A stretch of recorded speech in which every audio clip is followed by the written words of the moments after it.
Number 6. Cheyenne Cluss.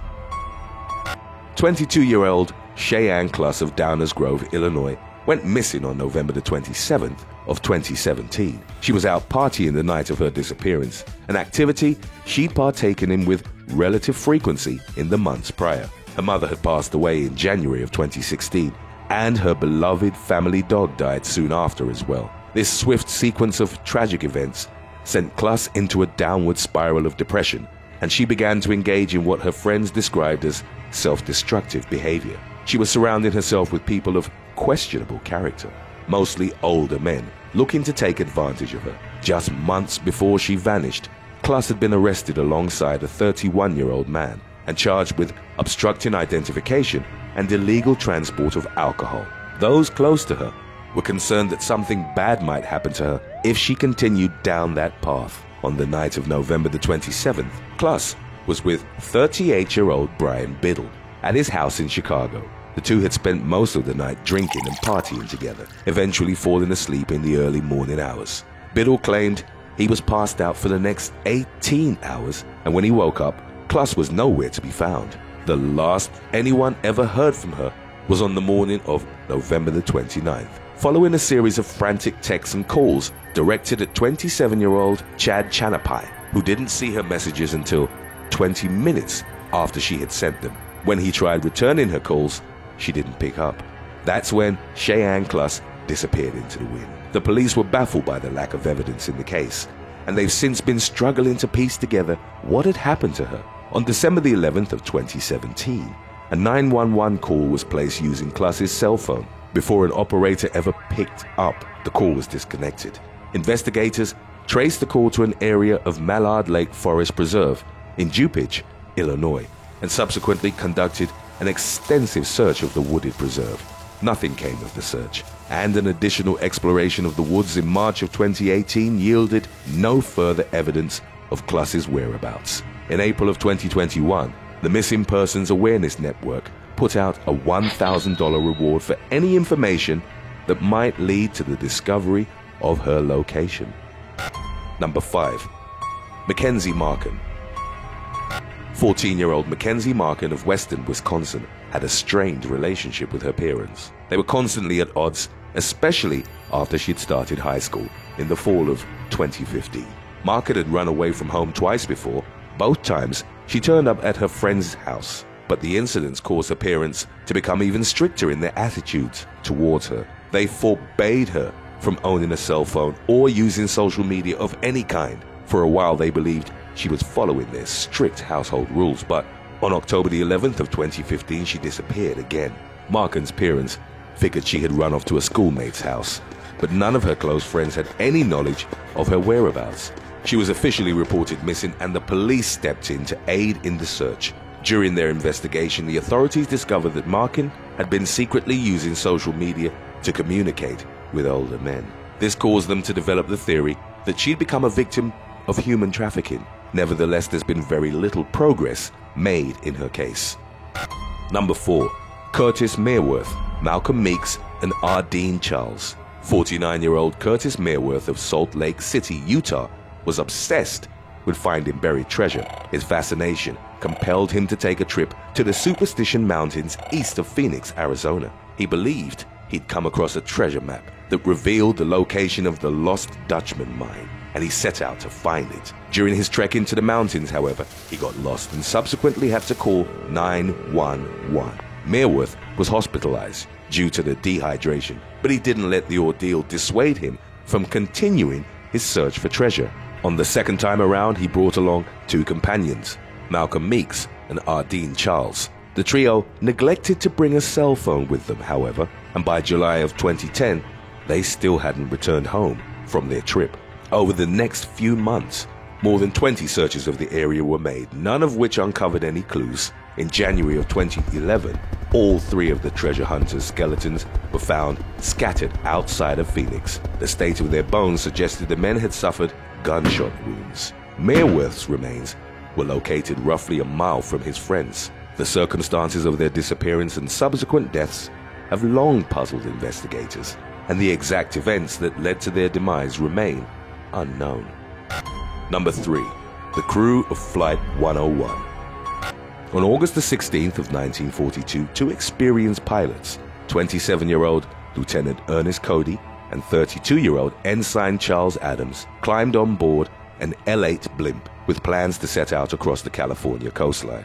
The mission was to monitor the western shores for a possible invasion by the Japanese military, which had previously attacked an oil refinery in Santa Barbara just months prior. The operation was dubbed Flight 101.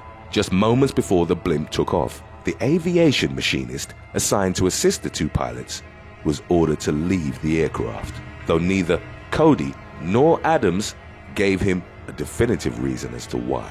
Nevertheless, the two men ascended into the sky above the coastline, and for the first few hours of Flight 101, everything seemed to be going smoothly. It wasn't until around 8 a.m. on August the 16th, roughly 2 hours after their initial takeoff, that the squadron headquarters at Moffett Field started to detect that something was wrong. Cody told the radio dispatch that they were investigating a strange oil slick east of the Farallon Islands. That was the last time anyone heard from either of the two men aboard the blimp. 3 hours later, there were reports of a blimp crashing into a beachside golf course near Daly City and subsequently drifting into a nearby neighborhood. Although no one was injured in the crash, neither of the blimp's pilots was found on board. Apparently, the gondola doors had been opened mid-flight and two life jackets were missing.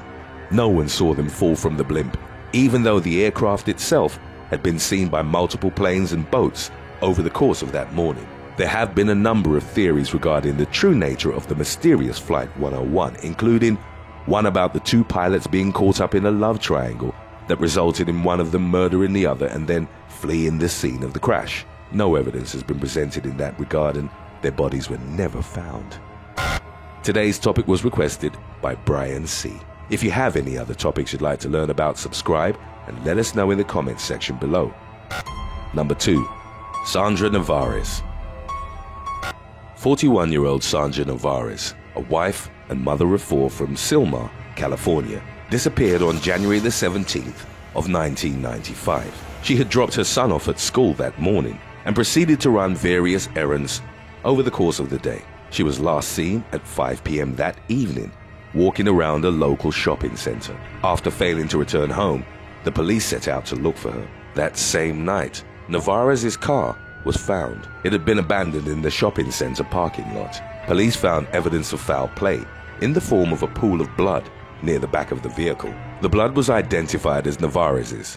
They speculated that she'd been dragged from the car against her will, as her purse and a pile of folded laundry were found inside the vehicle. There was no other evidence present at the scene. Around the same time that Nevares first went missing, there were a number of stores at the Sylmar shopping center that were robbed, though authorities are unsure whether the incidents are connected. In November of 1996, unidentified human remains were found by investigators. While it was suspected that they had found the remains of Nevares' corpse, this was not confirmed until December of 2012, when lab testing identified the DNA as belonging to the missing woman. She was killed through blunt force trauma to the head, but the specifics of her murder have remained unsolved. Members of Nevares' family believe her husband, Pete, was somehow involved, but he has consistently denied the allegations. He was eventually arrested in 2013 for unrelated charges and sentenced to 6 years in prison.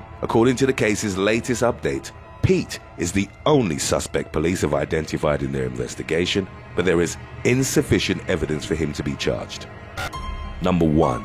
Richard Beer.